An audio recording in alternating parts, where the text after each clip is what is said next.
বিসমিল্লাহির রহমানির রহিম।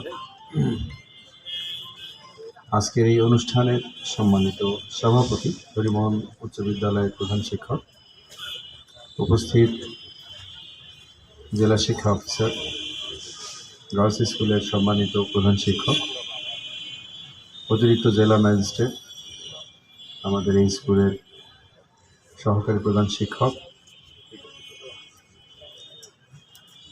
উপস্থিত আমাদের এবছর যারা এসএসসি পরীক্ষা দিতে যাচ্ছেন আমার অত্যন্ত স্নেহধন্য ছাত্রগণ, তারপর তাদের অনুজ যে গ্রুপ রয়েছে সেই ছাত্রগণ, উপস্থিত সাংবাদিকবৃন্দ, অভিভাবকবৃন্দ এবং সকল শিক্ষকগণ, আসসালামু আলাইকুম ওয়া রাহমাতুল্লাহ। একই ঘটনা ঘটলো গতকাল যা ঘটছিল।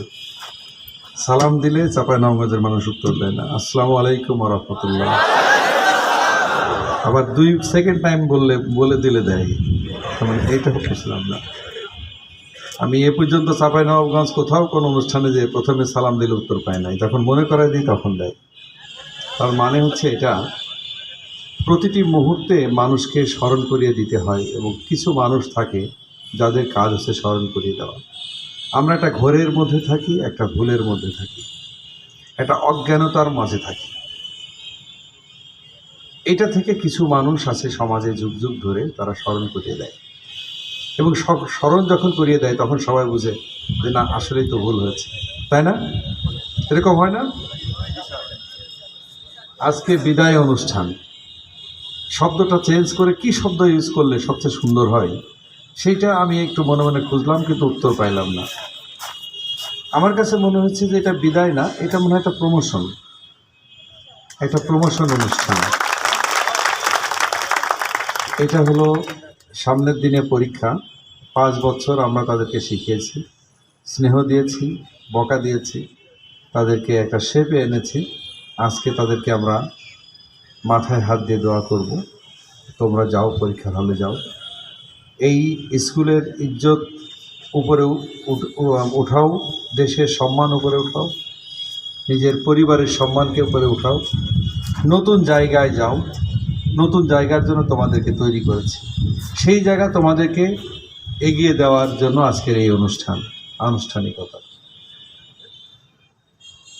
কিন্তু এখানে আসার পর খুব একটু মজা লাগছে আর কি। সবার কথা শুনে আমার খুব ভালো লাগছে, খুবই ভালো লাগছে। কিন্তু আমাদের জেলা শিক্ষা অফিসার মহোদয় আজকে যে বক্তব্য দিলেন, আমি আসলে অভিভূত। উনি বললেন যে কে কে মন্ত্রী হতে চাও। এই কোণা থেকে একজন কষ্ট করে একটা হাত উঠল, একজন ওঠার পরে 5 জন 6 জনের হাত দেখলাম। এবং নেতা হওয়ার যে গুণাবলী আমি প্রথমে ওনার ভিতরে লক্ষ্য করলাম। উনি এসেই প্রথমে বললেন যে এই স্কুলের স্টুডেন্টরা এত শান্ত উনি কোথাও দেখেননি। নেতাদের বক্তব্য এরকমই হবে, ঘটনা যাই ঘটুক কিন্তু বলতে হবে পজিটিভ।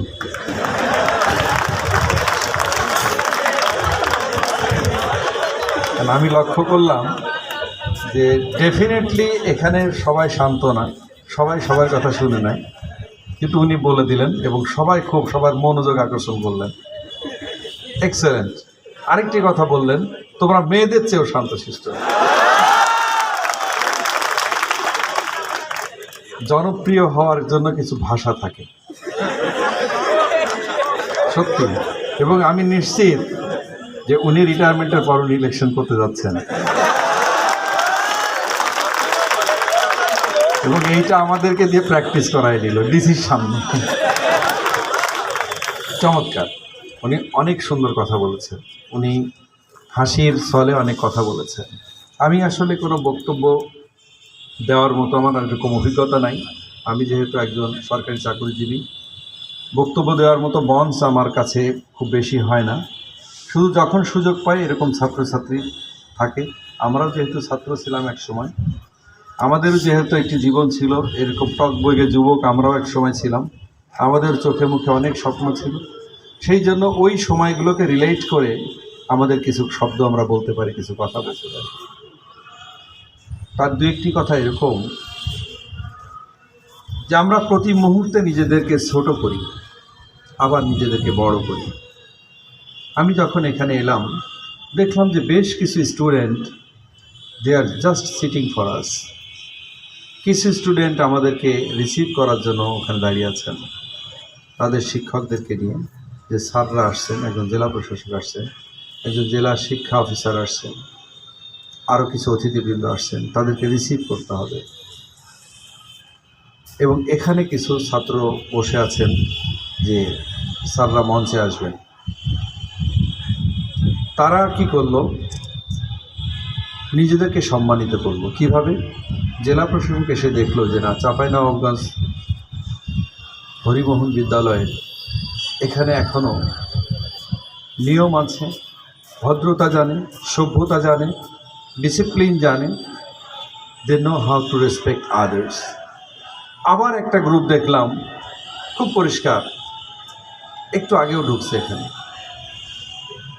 সবার সামনে দিয়ে আস্তে আস্তে আস্তে আস্তে করে পিছনে যেয়ে বসতেছে। এই যে দেখেন, যাচ্ছে সামনে দিয়ে, বসতেছে পিছনে। নিজের অবস্থানটা কোথায় নিয়ে গেল? প্রথমেই প্রমাণ করলো যে he is a part of, কি বলে, মানে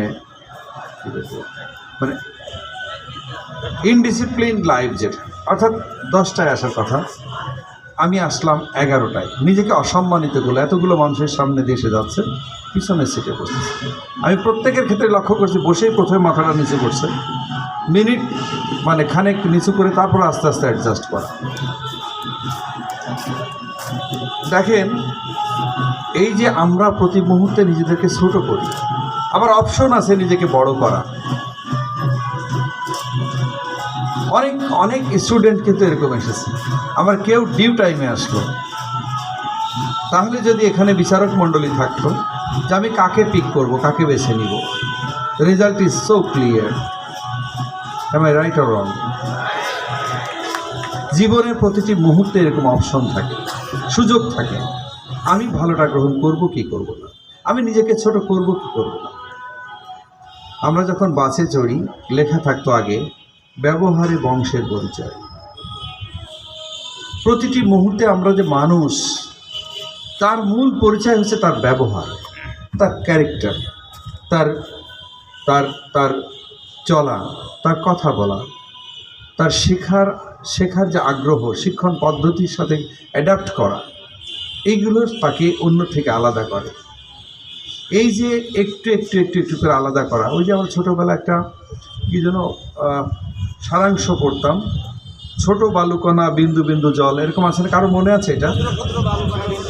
কে বলতে পারে এটা? ক্ষুদ্র ক্ষুদ্র বালুকণা বিন্দু বিন্দু জল গড়ে তোলে মহাদেশ সাগর অতল। তারপরেরটা কি? তারপরেরটা একটু আমি পড়ে শোনা। আমি একটু আগে ওয়েবসাইট থেকে কথাটা মনে হয়ে আমি নোট করলাম। প্রত্যেক সামান্য ত্রুটি ক্ষুদ্র অপরাধ, প্রত্যেক সামান্য ত্রুটি ক্ষুদ্র অপরাধ, ক্রমে টানে পাপ পথে ঘটায় প্রমাদ। প্রত্যেক করুণার দান স্নেহপূর্ণ বাণী, এ ধরায় স্বর্গ শোভা নিত্য দেয় আনি। মানে প্রতিটি বিষয় কিন্তু গুরুত্বপূর্ণ। আমি যে অবহেলা করলাম, যে যাই 1 ঘন্টা পরে যাই, কি এমন আমি ভিআইপি? ওই যে উনি বললেন যে কে কে নেতা হতে চাও, অনুষ্ঠানের সবচেয়ে পরে আসবে যিনি অনুষ্ঠানের সবচেয়ে গুরুত্বপূর্ণ ব্যক্তি। এটাই কিন্তু আমাদের দেশের কালচার। সবাই শেষে আসেন, সবাই সেট আপ হয়, উনি আসেন, আমরা তাকে রিসিভ করি। তারপরে যারা আসে তারা কোথায় যায়? তারা আসলে নিজেদেরকে অসম্মানিত করে। এই কথাটা বলার উদ্দেশ্য হচ্ছে যে আগামীতে কখনো এই যে ছাত্ররা চলে যাচ্ছে বা যে ছাত্ররা আছে, কোনো যদি প্রোগ্রাম থাকে এরকম, ডেফিনেটলি ডিউ টাইমে আসতে হয়। This is our culture. এইটা আমার বক্তব্যের অংশ না, কিন্তু বলা দরকার, কারণ কেউ না কেউ তো বলতে হবে, কেউ না কেউ শেখাইতে হবে। যেখানে হেডমাস্টার এসে বা সহকারী হেডমাস্টার এসে তারা এসে যখন দাঁড়ায় থাকে, স্টুডেন্ট যখন পরে আসে, এর মানে এটাই দাঁড়ায় যে স্টুডেন্টরা হয় টিচারকে ফলো করে না, বা স্কুলে হয়তো এই ট্রেনিংটা দেওয়া হয়নি। আবার যখন একজন স্টুডেন্ট বলে যে স্যার আমাদের জন্য একটা ল্যাঙ্গুয়েজ ক্লাব দরকার, কি চমৎকার কথা, কি চমৎকার উপলব্ধি। আবার যখন বলে আমার একটা ডিবেটিং ক্লাব দরকার, চমৎকার অনুভূতি। যখন একটা সায়েন্স ক্লাব দরকার, এই যে মানুষকে কিন্তু আলাদা করে, তার মেধা মনন, তার চিন্তা চেতনা আলাদা করে দেয় মানুষকে। এইভাবেই মানুষ কিন্তু যেমন মহান হয়, বড় হয়। এইভাবে কিছু মানুষ দেশ চালায়, কিছু মানুষ নিজেকেই চালাইতে পারে না। কিছু মানুষ সমাজের প্রতিনিধিত্ব করে, কিছু মানুষ নিজেই সমাজের থেকে বহিষ্কৃত হয়ে যায়। কিছু মানুষ স্বাধীনভাবে জীবনযাপন করে, কিছু মানুষ চাঁপাইনবাবগঞ্জ জেলখানায় বসে মাদকের কারণে এরকম। সেদিনকে আমি এখানে বসছিলাম প্রায় 600 যুবক, এরকম টকবকে যুবকদেরকে নিয়ে মাদকের নেশায় তারা জীবনটাকে ধ্বংস করেছে।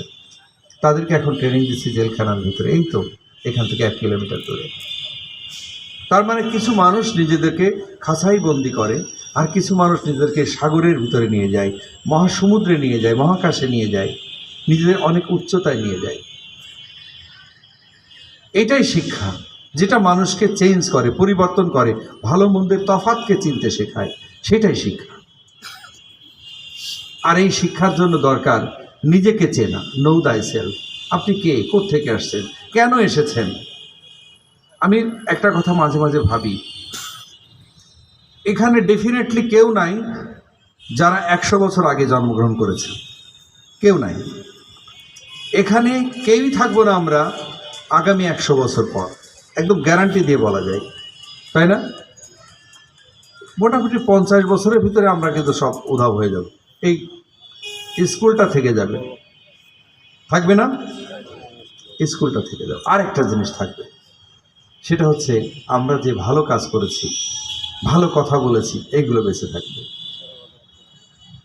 তাহলে আমরা এমন একটি সময় আমাদের জন্ম হয়েছে, আমরা একটা গ্রুপে জন্মগ্রহণ করেছি, যে ধরে নিই এখন থেকে 50 বছর পিছনে, আগামী 50 বছর, এই 100 বছরের ভিতরে যে মানুষগুলো পৃথিবীতে আমরা আছি, এই 100টি বছর পৃথিবীকে কীভাবে গোছাবো, কীভাবে সাজাবো, পৃথিবীকে কোন উচ্চতায় নিয়ে যাব, সেটা পরবর্তী জেনারেশনকে তো মনে রাখবে। আমার কথা কি কঠিন হচ্ছে না? ঠিক মানে আমি বুঝতেছি না আমার বক্তব্য ঠিক আছে কিনা। কিছু মানুষ আছে, তারা মানুষের জন্য, দেশের জন্য, সমাজের জন্য তারা প্রতিনিয়ত কাজ করে যায়। যেমন একজন বক্তব্যে বলেছেন বঙ্গবন্ধু শেখ মুজিবুর রহমান, হাজার হাজার বছর ধরে আমরা মানুষের শাসনে শোষিত হয়ে এই দেশে থেকেছি, কিন্তু এই দেশকে স্বাধীন করতে হবে, একটা জাতীয় পতাকা লাগবে, একটা মানচিত্র লাগবে, আমার জন্মভূমি, আমি শাসন করব, আমি এখানে উন্নয়ন করব, এই যে মানসিকতা, আমি কারোর দ্বারা শাসিত হব না, এই যে মানসিকতা জাতির পিতা বঙ্গবন্ধু শেখ মুজিবুর রহমান এটা ভেবেছিলেন। উনি ভেবেছিলেন বলেই আজকে আমরা একটি স্বাধীন দেশের নাগরিক। আর তার সন্তান, তিনি ভেবেছেন যে আমাদের অর্থনৈতিক মুক্তি দরকার। সারা পৃথিবীতে আমাদের বদনাম, আমরা দুর্নীতিগ্রস্ত জাতি, আমরা গরিব জাতি, আমরা হাত পাতার জাতি। আজকে আমরা কিন্তু নিজেদেরকে প্রমাণ করেছি না, we are different from other nation, other countries. আজকে সারা পৃথিবী আমাদেরকে রোল মডেল বলে, they are following us, they are following our economy, they are following our development. কারণটা কি? একটা নেতৃত্ব, একটা সততা, একটা সত্য কথা, একটা সত্যের পথে চলার জন্য নির্দেশনা। এই জন্য নেতৃত্ব দরকার, যে কথাটি আমাদের জেলা শিক্ষক স্যার বলেছেন, যে একজন ভালো নেতৃত্ব হলে, ভালো গুণের মানুষ হলে একটা সমাজকে চেঞ্জ করা যায়। একজন মানুষ সারা পৃথিবীকে চেঞ্জ করতে পারে। তার জন্য দরকার মৌলিক শিক্ষা, তার জন্য দরকার চরিত্র গঠন, তার জন্য দরকার সাহস, তার জন্য দরকার মেধা, তার জন্য দরকার মনন। এইগুলো যদি হয় তাহলে সব কিছু চেঞ্জ করা সম্ভব। দেখেন, করোনার সময় গত 1.5 বছর, প্রায় 18 মাস আমরা করোনার কারণে বন্দী ছিলাম। যে স্কুলে স্টুডেন্টরা যেতে চাইতো না, সেই স্কুলে আসার জন্য স্টুডেন্টরা পাগলের মতো করেছে, মিছিল করেছে, আন্দোলন করেছে।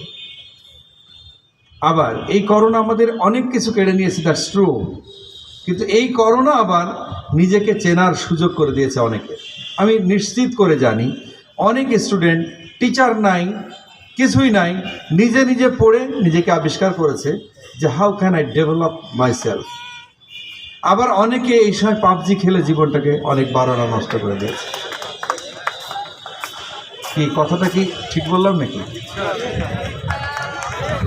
একই সময়ে একজন বই পড়ে পড়ে তার মেধার জায়গাটিকে অনেক ধারালো করেছে, একই সময় অনেকে খেলা করে, সময় নষ্ট করে নিজের লাইফকে নষ্ট করে ফেলে দিয়েছে।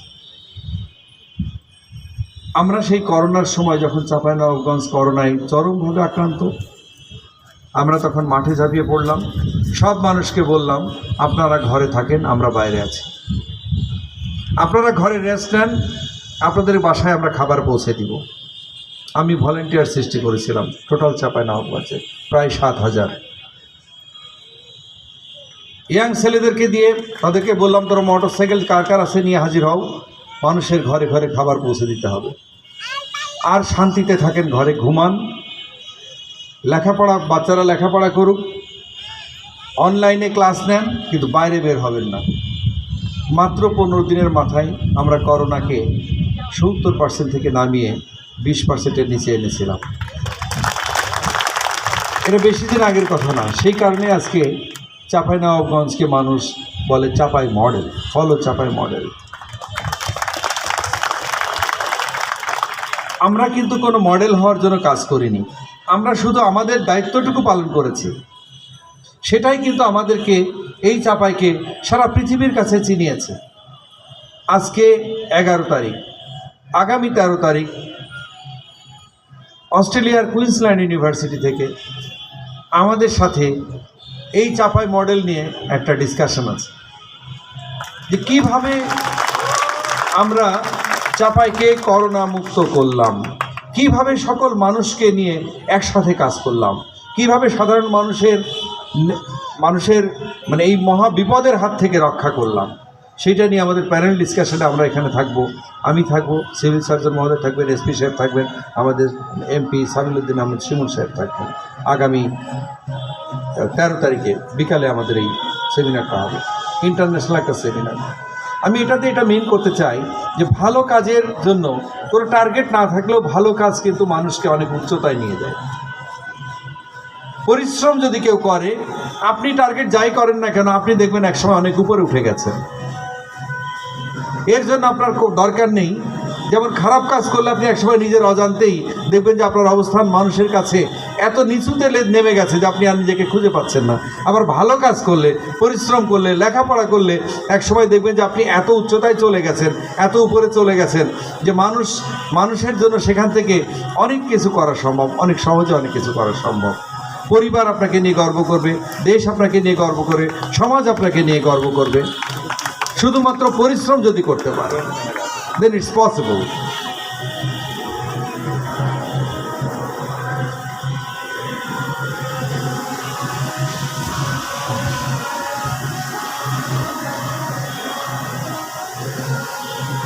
আজকের এই অনুষ্ঠানে এখানে এসে প্রথমে আমি আসলে খুব সম্মানিত বোধ করেছি। আমি অনেক কথা বলতে চেয়েছিলাম, তার অনেক কথা বলা হয়েছে। আমি খুবই খুশি হয়েছি আমাদের এখানে যারা বক্তব্য দিয়েছেন তাদের বক্তব্যে। আমি অত্যন্ত ভালো লেগেছে যে এই যে আমি নিজেকে প্রায় গতকাল আমি গার্লস স্কুলে বলছিলাম যে 1987 সাল যখন আমাকে এরকম বিদায় দেওয়া হয়েছিল, ডেফিনেটলি তখন এরকম সুন্দর ডেকোরেশন ছিল না, দেশ এত উন্নত ছিল না। এখন যেমন পৃথিবী বাংলাদেশকে চিনে, তখন বাংলাদেশকে সারা পৃথিবী এভাবে চিনত না। তখন আমাদের এত উন্নয়ন ছিল না, তখন আমরা পৃথিবীর রোল মডেল ছিলাম না। এরকম একটি সময়ে এরকম একটি সবুজ ঘাসের উপরে আমাদের মাটিতে বসে আমরা একটা বিদায় অনুষ্ঠান হয়েছিল। 87 সাল, এই মনে হয় সেদিন, কিন্তু কত বছর, প্রায় 34 বছর পার হয়ে গেছে। এরপর আমার সন্তান, তারাও এই এসএসসি পরীক্ষা দিয়ে বিদায় নিয়েছে, তাও প্রায় 8-10 বছর হয়ে গেল। কারণ আমার মেয়েরাও ইউনিভার্সিটি প্রায় পাশ করে ফেললো। এরা বড় হচ্ছে আর আমরা বুড়ো হয়ে যাচ্ছি, তাই না? তোমরা যত বড় হচ্ছ আমরা তত বুড়ো হচ্ছি। আবার তোমরাও একদিন দেখবা, খুব শর্ট টাইমেই দেখবা যে তোমরা আমাদের জায়গায় চলে এসেছো, আমরা তখন আর নাই। আশা করি আজকের এই দিনটি, আজকের এই কথাগুলো, আজকের এই সময়টুকু আমাদের স্মৃতির মণিকোঠায় সারা জীবন থাকবে। তোমরা অনেক বড় হবে, অনেক বড় জায়গায় যাবে। ভালো স্টুডেন্ট তাকেই আমি বলি যার ভিতরে স্বপ্ন আছে, স্বপ্ন অর্জনের জন্য যে পরিশ্রম করে। আর ভালো স্টুডেন্ট মানে সে না, কালকেও এটা বলেছিলাম, যে অনেক কিছু মুখস্থ করতে পারে, দ্রুত বুঝতে পারে, ফর্মুলা মুখস্থ করতে পারে, ফিজিক্স, কেমিস্ট্রি, বায়োলজির অনেক কিছু তার মাথায় থাকে, সেই যে ভালো স্টুডেন্ট নয়, বরং ভালো স্টুডেন্ট সে যে নিজের দুর্বলতা বুঝতে পারে এবং সেই দুর্বলতাটা কাটিয়ে ওঠার জন্য পরিশ্রম করতে পারে। ভালো স্টুডেন্ট সে যে নিজে একটা টার্গেট ফিক্স করতে পারে এবং টার্গেটের দিকে দৌড়ায়। তোমরা অনেকেই কাইনেটিক এনার্জি জানো, এটাকে ফিজিক্সের ভাষায় মানে পদার্থের ভাষায় যেন কি বলে, পদার্থবিদ্যার ভাষায় ফিজিক্সে বলে কাইনেটিক এনার্জি। যেমন আমি যদি এখান থেকে একটা টেনিস বল জোরে ছুঁড়ে দিই, ওই টেনিস বল কিছু দূর কিন্তু এইভাবে ভাসতে ভাসতে যাবে না, এক সময় এটা পড়ে যায়। কতক্ষণ ভাসবে কেউ বলতে পারো? ওর ভিতরে যতক্ষণ এনার্জি আছে এটাকে বলে কাইনেটিক এনার্জি। এই এনার্জিটা যতক্ষণ তার ভিতরে আছে সে তখন এইভাবে চলতে থাকবে বা এইভাবে উঠতে থাকবে। যখন এটা শেষ তখন সে ঠাস করে পড়ে যাবে। আল্লাহ তাআলা প্রত্যেকটা মানুষের ভিতরে একটা এনার্জি দিয়ে সৃষ্টি করেছেন। এটা কিছুটা রিনিউয়েবল এনার্জি। তুমি প্রতি মুহূর্তে নিজেকে ধারালো করার মধ্য দিয়ে এটাকে রিনিউ করতে পারো, আরও শক্তিশালী করতে পারো, আরও পাওয়ারফুল করতে পারো, অনেক গুণ বাড়াতে পারো। হোমিও ওষুধওয়ালারা বলে যে ঝাঁকি দিলে পাওয়ার বাড়ে না, যত বোতলে দিয়ে এরকম ঝাঁকি দেওয়া হয় তত পাওয়ার বাড়ে। আমাদের হিউম্যান ব্রেইনটা অনেক ওরকম, যত চর্চা করবা তত পাওয়ার বাড়ে। যারা নিজেদেরকে আবিষ্কার করতে পারে তারা জীবনে ওইভাবে বাড়তে থাকবে, উপরে যেতে থাকবে, যেতে থাকবে, যেতে থাকবে। অনুরূপভাবে যারা যতটা ঝিমিয়ে পড়বে তারা ধ্বংস হতে থাকবে। এই তোমাদের ভিতরেই দেখবা এক গ্রুপ A+ পেয়ে বড় বড় ইউনিভার্সিটি চলে গেছে, বড় জায়গায় চলে গেছে। লেখাপড়া 10 বছর শেষ, আর 7-8 বছর পড়লে লেখাপড়ায় শেষ। কারণ HSC-তে 2 বছর, অনার্সে 5 বছর, 7 বছর পরে তো লেখাপড়ায় শেষ। এরপরে বড় বড় চাকরিতে চলে যাবা।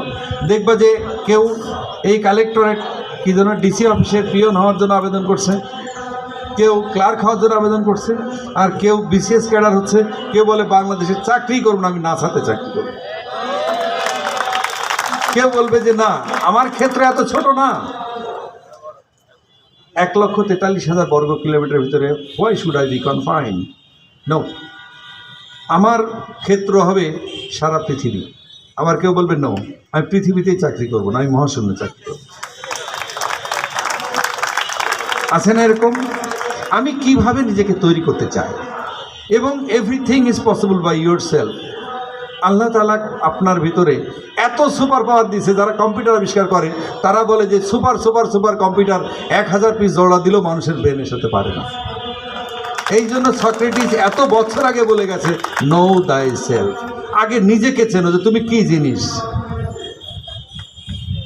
আমরা আমাদের ভিতরে অনেক কিছু আমাদের কন্ট্রোল নাই, তাই না? আমি যে খাবারটা খাই, কখন হজম হয়, কখন কি হয় আমি জানি না। আমার শরীরের প্রতি মুহূর্তে রক্ত কিন্তু চলছে, তুমি এটাকে স্টপ করতে পারো না। আবার ইচ্ছে করলে খুব দ্রুত চালাইতেও পারো না। তোমার অনেক কিছু কন্ট্রোল নাই। তুমি ইচ্ছে করলে একটা পাখির মতো উঠতে পারবা না। বাট আল্লাহ তোমাকে এত বেশি অপশন দিয়েছে যে তুমি কোথায় নিজেকে নিয়ে যেতে পারো সেটা কল্পনা করতে পারো। তুমি পাখায় উঠতে পারো না, কিন্তু প্লেনে উঠতে পারো। তুমি পৃথিবীকে এখান থেকে দেখতে পারো এইটুকু। আমি তো মাঝে মাঝে বলি আমি সম্রাট শাহজাহানের চেয়ে ভাগ্যবান, কারণ সম্রাট শাহজাহান 10 কিলোমিটার উপর থেকে পৃথিবী দেখে নাই, আমি দেখেছি। সম্রাট শাহজাহানের ঘোড়ার গতিবেগ হাইয়েস্ট ছিল ঘন্টায় 60 কিলোমিটার, কিন্তু আমি যখন প্লেনে চড়েছি আমার গতিবেগ ছিল 800 কিলোমিটার পার আওয়ার। আমি যখন জাপানে যখন বুলেট ট্রেনে চড়েছি আমার গতিবেগ তখন 310 কিলোমিটার পার আওয়ার ছিল। So things are possible. আমরাই পারি, we can change the world. এই 100 বছরে যত মানুষ আমরা পৃথিবীকে এমন উচ্চতায় নিতে পারি, পরবর্তী জেনারেশন এসে যেন মনে করে যে আমাদের এই 100 বছরের মানুষ তারা পৃথিবীকে আরেকটা উচ্চতায় নিয়ে গেছে, ওরা এসে আরেকটা উচ্চতায় নিয়ে যাবে। প্রতি মুহূর্তে প্যারাডাইম শিফট হচ্ছে, প্রতি মুহূর্তে একটা চেতনা থেকে আরেকটা যাচ্ছে। আমরা যেমন বলি 3G mobile, 4G mobile, 5G mobile, নতুন নতুন জেনারেশনের সৃষ্টি হচ্ছে। আমি চাইব এই স্কুল নতুন একটি জেনারেশন। হরিমোহনের নাম আমি আসার পরে এত হাজারবার শুনেছি। হরিমোহন মানুষের কাছে একটা অ্যাডিকশনের জায়গা। মানুষ স্কুলে বাচ্চা ভর্তি করতে পারলে মনে করে যে আমি জাতে উঠলাম। হরিমোহন একটা জাতে ওঠার জায়গা, কি ঠিক না? হরিমোহনে বাচ্চা ভর্তি হতে পারে না বলে মা মুখই দেখে না মানুষকে। আমার কাছে এসে দুনিয়ার কান্নাকাটি, স্যার প্লিজ কি বিষয়? বলে ওর কাজিনরা সবাই পড়ে তো আমার ছেলেটা আর বাইরে বের হয় না। মানে সে কাজিনরা অনেক উপরে র্যাঙ্কে চলে গেছে, সে অন্য স্কুলে আর পড়বে না। হরিমোহন এরকম একটা সম্মানের জায়গা। একটা পবিত্র জায়গা। এই জায়গায় পড়েও যদি নিজেকে পবিত্র করতে না পারে, নিজেকে বড় জায়গায় নিতে না পারে, দেশের পরিচালনার দায়িত্ব নিতে না পারে, দেশকে নেতৃত্ব দিতে না পারে, সারা পৃথিবী যদি তাকে চিনতে না পারে, তাহলে কিসের স্টুডেন্ট হইল, কিসের হরিমোহন হলো? আমি বিশ্বাস করি আজকের প্রত্যেকটা স্টুডেন্ট তাদের ভিতরে নতুন করে প্রেরণার সৃষ্টি হবে, নতুন করে শক্তির সৃষ্টি হবে। একজন লেখক বলেছিলেন যে প্রতিটি জিনিসের সময় আছে, ফুল ফোটার একটা সময় আছে। টাইম ফুল কিন্তু দেখবেন সারা বছর ঠিক 10টার দিকে পরিপূর্ণ ফুটে যায়, তাই না? সূর্যমুখী কিন্তু তার সময় আছে। নাইট কুইন, এই যে নাইট কুইন না বলে আর যদি সহজে বলা হয়, ড্রাগন ফলের ফুল আছে না, দেখছেন না সবাই? রাতে ফুটে, ফুটে না রাতে, কি বিশাল আকারে ফুটে, সকাল হতে হতে মিলিয়ে যায়। পৃথিবীটি নিয়মের রাজ্য। এই নিয়মের রাজ্যের যারা নিয়মের বরখেলাপ করবে তাদের জন্য ধ্বংস অনিবার্য, আর নিয়মের রাজ্যে যারা নিয়মের ভিতর চলবে তাদের জন্য সাকসেস অনিবার্য। একটি কখন হাসতে হবে তার একটা সময় আছে, কখন কাঁদতে হবে তারও সময় আছে, কখন পড়তে হবে তার সময় আছে, কখন রেস্ট নিতে হবে তারও সময় আছে। যারা এই ডিসিপ্লিন লাইফ লিড করবে, সময়ের সাথে খাপ খাওয়াই নিজেকে চলবে, they must success in life. কিন্তু যারা এইগুলোর সাথে মিলাবে না তাদের কিন্তু আর সাকসেস হবে না। তো আজকে আর কথা না, অনেক কথা বলেছি। সবাই ভালো থাকবেন। আর ওই যে একটি গান আছে মান্নাদের, আবার হবে তো দেখা, এ দেখাই শেষ দেখা নয় তো। ভালো থাকবেন। আসসালামু আলাইকুম।